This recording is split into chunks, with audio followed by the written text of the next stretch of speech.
جنگوں میں جتنے لوگ مرے ہیں، ملینز رادر میں کہوں گا، کچھ 1 بلین اور کچھ ملینز، جتنے لوگ ان جنگوں میں مرے ہیں اتنے پچھلی ساری صدیوں میں اگر ہم ملا لیں تو وہ لوگ نہیں مرے۔ یہ کیا ہم سوچیں کہ یہ کیا خداوند یسوع مسیح کے آنے کی یا خداوند یسوع مسیح کی آمد کی جو برتھ پینگز ہے، یا کیا جو درد ذہ ہے جو کہ لگنے کو ہے، کیا اس کا آغاز ہے؟ کیا یہ خداوند یسوع مسیح کی آمد کا نشان ہے؟ اس کے بعد لکھا ہے کہ جگہ جگہ کال پڑیں گے اور بھونچال آئیں گے۔ اسی طرح 20ویں صدی میں ایسے حالات جو ہیں وہ ڈیولپ کیے گئے، ایسے حالات پیدا کیے گئے، اور ان جنگوں کی وجہ سے یہ ہے کہ اور جو اٹامک انرجی جب آئی اور ایٹم بم جو ہے وہ ٹیسٹ کیے جاتے رہے پوری دنیا میں، اس سے دنیا میں جو ہے آپ دیکھیں کہ سیم اور دنیا میں جو ہے وہ فصلوں کی جو قلت ہے اور خوراک کی قلت اور باقی چیزیں جو ہیں وہ آہستہ آہستہ بڑھ رہی ہیں، اور دنیا اب اس دہانے پر پہنچ چکی ہے کہ جگہ جگہ وبال اور کال اور مری جو ہے وہ سامنے آتی ہے۔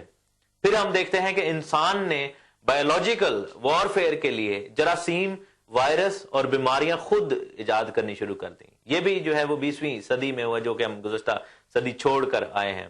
اس کے آپ دیکھیں کہ دوسری جنگ میں جب جرمن سائنسدان جو تھے وہ اور جاپانی سائنسدان جو تھے وہ ایسے بامز تیار کر رہے تھے جن کو ویپنز آف میس ڈسٹرکشن کہا جاتا ہے اور جن کو بایولوجیکل ویپنز کہا جاتا ہے، جو کہ ہم دیکھتے ہیں کہ باقاعدہ استعمال ہوئے، ایران عراق کی جنگ میں استعمال ہوئے اور مختلف جنگوں میں استعمال ہوئے۔ جی ہاں، ورلڈ وار میں وہ ویپنز استعمال ہوئے اور لوگوں کو جو ہے وہ کھڑے کھڑے وہاں پر گلا دیے ان ویپنز نے۔ ایون امریکہ نے ایٹم بام یوز کیے۔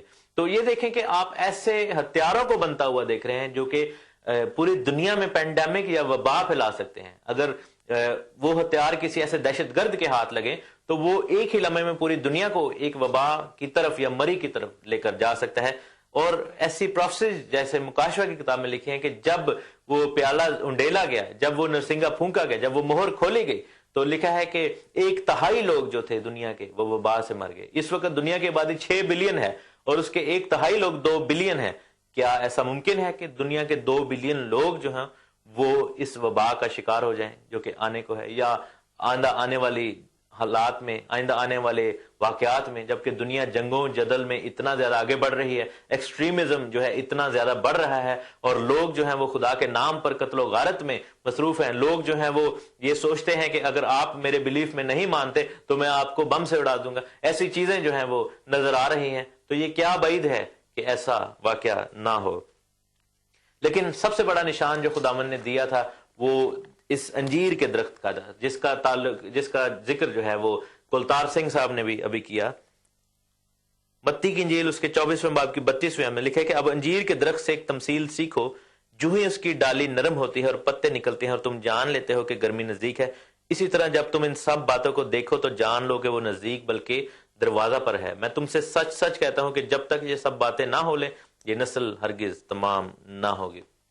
انجیر کا درخت جو ہے وہ، یعنی جب خداوند نے سب نشانوں کو بتایا تو اس کے اینڈ میں خداوند نے کہا کہ جب تم انجیر کے درخت میں پتے اور کونپلیں نکلتی دیکھو تو سمجھ جانا کہ گرمی نزدیک ہے اور اس کے آنے کا وقت نزدیک ہے۔ گرمی جو ہے وہ ٹریبولیشن کو ظاہر کرتی ہے۔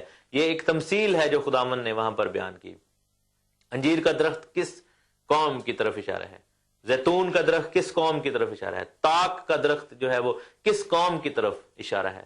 میرے عزیزو، اگر ہم پوری بائبل میں پڑھیں تو بار بار بنی اسرائیل کو، اسرائیل کی نیشن کو یا قوم کو جو ہے وہ انجیر کا درخت کہا گیا ہے، انگور کا درخت کہا گیا ہے، تاک کا درخت کہا گیا ہے۔ مزے کی بات یہ ہے کہ جب یسوع مسیح کی موت ہوئی اور اس کے بعد صلیبی موت کے بعد جب وہ زندہ ہوئے تو 40 سال کے بعد یروشلم جو تھا اور جو بنی اسرائیل کا ملک تھا وہ رومن حکومت کے تحت 70 عیسوی میں ان کو ڈسٹرکشن آف جیروسلم یا فال آف جیروسلم کہتے ہیں کہ وہ تتر بتر ہو گیا اور پوری دنیا میں ان کو پھیلا دیا گیا، یہودیوں کو اور اسرائیلیوں کو پوری دنیا میں تباہی کے یعنی کہ حد تک جو ہے پھیلا دیا، اور 2000 سال تک وہ پرسیکیوشن کا شکار ہوئے۔ لیکن کہا یہ جاتا ہے، جو کہ بائبل کے سکولرز یہ مانتے ہیں، کہ جتنی بھی پروفیسیز ہیں خداوند یسوع مسیح کے کلام میں اور پرانے عہد نامہ میں، ان میں سے سب سے پرولیفک جو پروفیسی ہے، سب سے بڑی جو پروفیسی ہے، وہ اسرائیل کا دوبارہ مارز وجود میں آنا ہے۔ کیونکہ بہت سارے لوگ یہ کہتے تھے, بہت ساری یہ قومیں کہتی تھی کہ اب ان لوگوں کا کوئی وارث نہیں ہے, اب جو ہے خدا نے ان کو بھلا دیا ہے اور یہ ختم ہو گئے. لیکن میرے عزیزو آپ دیکھیں کہ خداوند اپنے وعدوں کا, زندہ وعدوں کا خدا ہے, اور اس نے اپنے ایمانداروں کے لیے یہ وعدہ کیا تھا کہ میں نشان کے طور پر تم کو یہ دوں گا کہ اس کی آمد سے پہلے انجیر کے درخت میں دوبارہ کونپلیں نکلیں گی اور پتے نکلیں گے. اس کے بارے میں بھی میں تھوڑی اور ڈیٹیل بتاتا ہوں زکریا کی کتاب میں سے اور یسایہ کی کتاب میں سے, لیکن ہم پہلے چلیں گے اپنے اسکالر کی جانب. ہیلو ہیلو گڈ ایوننگ جی, میں سیم بات کر رہا ہوں. جی سیم صاحب کیسے ہیں آپ؟ ٹھیک ٹھاک جی بالکل شاندار sir, wonderful, God bless you. آپ کا بہت اچھا شو چل رہا ہے. It's nice to see you preaching. God bless جی, یو. Thank you. بہت مزیدار اور روح کو گرما دینے والا کلام ہے. God bless you for that. جی تھینک یو. ایک آپ کے کلام پیش کرتے وقت ایک چھوٹی سی بات میرے دماغ میں آئی, سو میں نے چاہا کہ ہم آپ کی ایکسپرٹیز کو تھوڑا سا یوز کریں اور اس پہ اگر آپ تھوڑی سی روشنی ڈال سکیں. I know you are in the midst of a very important discussion. لیکن آپ نے ذکر کیا کہ خدا ان کے کلام میں لکھا ہے کہ باپ کو ہی وہ وقت پتا ہے کہ جب بیٹے کو کی سیکنڈ کمنگ ہے. کسی کو بھی, دلہن کو بھی نہیں پتا, دلہے کو بھی نہیں پتا. تو does that mean that Jesus who rose dead from people from the dead and جس کے ہاتھ میں ہم مکمل قدرت بھی دیکھتے ہیں, وہ مکمل انسان بھی ہے, was he some what an inferior God, جس کی وجہ سے ہم یہ دیکھتے ہیں کہ انہیں اس بات کا علم نہیں ہے کہ ان کی سیکنڈ کمنگ کب ہوگی, یا کہ اس کے بیچ میں کوئی خداوند کا خاص راز ہے جو کہ ہم ابھی تک نہیں جان پائے کہ کیوں خدا نے اپنے بیٹے کو, جس کو کہ بنائے عالم سے ہی خداوند نے مقرر کیا تھا کہ وہ دنیا کا نجات دہندہ بنے گا, اور جس کے وسیلہ سے ساری دنیا کائنات تخلیق کی گئی, لیکن اس کو اس بات کا علم نہیں. سو میں چاہوں گا کہ آپ اس چیز پہ تھوڑی سی اگر روشنی ڈال سکیں. جی thank you very much, thanks a lot. آپ کو میں بتاتا ہوں کہ یہ جو بات ہے وہ کس سینس میں کی گئی ہے. اگر آپ فون رکھ دیں تو میں آپ کو اس کا جواب دیتا ہوں. کہ پہلی تو بات یہ ہے کہ آپ نے جو لفظ یوز کیا کہ باپ کو پتا ہے, تو کیا یسوع مسیح انفیریئر گاڈ ہے؟ تو سب سے پہلے تو یہ جو نظریہ ہے, یہ الفاظ جو ہیں شاید اس چیز کی طرف لے کر جائیں کہ شاید تین خدا ہیں, یا تثلیث کا مطلب ہے تین مختلف خدا. ایسا نہیں ہے میرے بھائی مسیحی, آپ بھی اس چیز کو سمجھتے ہیں, میں جانتا ہوں. اور خداوند کے کلام میں لکھا ہے کہ سن اے اسرائیل, خداوند تیرا خدا ایک ہے. اور خداوند یسوع نے بھی کہا کہ خدا ایک ہے, میں اور باپ ایک ہیں. اور جو سوال ہے وہ یہ بتاتا ہے کہ کیا باپ اور بیٹا ایک ہیں یا دو خدا ہیں؟ تو جواب یہ ہے کہ وہ ایک ہی خدا ہے. یسوع مسیح جب اس دنیا میں آئے تھے, جو کہ افسیوں کے خط کے مطابق ہے کہ اس نے اپنے آپ کو خالی کر کے, عبرانیوں کے خط میں بھی لکھا ہے کہ اپنے آپ کو اس نے جو ہے فرما بردار کر لیا, اس نے اپنے آپ کو خالی کر کے خدا کے اس پلان کے مطابق اپنے آپ کو یعنی خالی کر کے تو پیش کیا. ٹھیک ہے, تو جب وہ بیٹے کی شکل میں ہوتا ہے, جب وہ بیٹے کی صورت میں اس دنیا میں یعنی کہ وہ خدمت میں مصروف تھے, تو ان کا جو مین مقصد تھا, ان کی جو منسٹری تھی, وہ فرما برداری کی منسٹری تھی.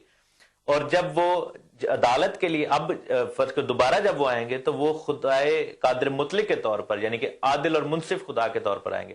سو at that time when Jesus was serving, انہوں نے اپنے شاگردوں کو یہ میسج دینے کے لیے کہ اس دن کے بابت جاننا زیادہ ضروری نہیں, کیونکہ یہ صرف باپ کو پتہ ہے. دوسرا جو یہ چیز ہے کہ اگر ہم ابراہیم اور اسحاق کی مثال لیں, کہ جب ابراہیم نے الیعزر کو بھیجا جو کہ روح القدس کی ایک تصویر ہے, اور اسحاق جو ہے یسوع مسیح کی تصویر ہے, الیعزر کو بھیجا کہ جا کر بیٹے کی دلہن کو لے کر آئے, تو آپ دیکھیں کہ اسحاق کو کی دن کا نہیں معلوم تھا, لیکن ابراہیم کو پتا تھا. کیوں؟ اس لیے کہ جو جیوش کہہ لیں یا اسرائیلی جو کلچر تھا شادیوں کا, اب بات یہ ہے کہ یسوع مسیح نے جو تمثیلوں میں باتیں کی ہیں وہ اسرائیلی کلچر کے حوالے سے باتیں کی ہیں, اور جو سننے والی آڈینس تھی وہ بھی اسرائیلی لوگ تھے. سو جب اسرائیلی کلچر میں شادیاں ہوتی ہیں تو دلہے اور دلہن دونوں کو دن کا نہیں پتا ہوتا, صرف جو باپ ہے دلہے کا اس کو معلوم ہوتا ہے, اور وہ باپ جو ہے وہ اناؤنس کرتا ہے. یوئیل کی کتاب میں لکھا ہے کہ دلہا اپنی خلوت خانے سے نکل اور دلہن اپنی ڈیوڑی سے. تو اس پہ اور بھی میں بات کروں گا, وقت جو ہے بہت کم رہ گیا, کیونکہ افسوس یہ ہے کہ آپ نے بالکل اینڈ پہ کال کیا.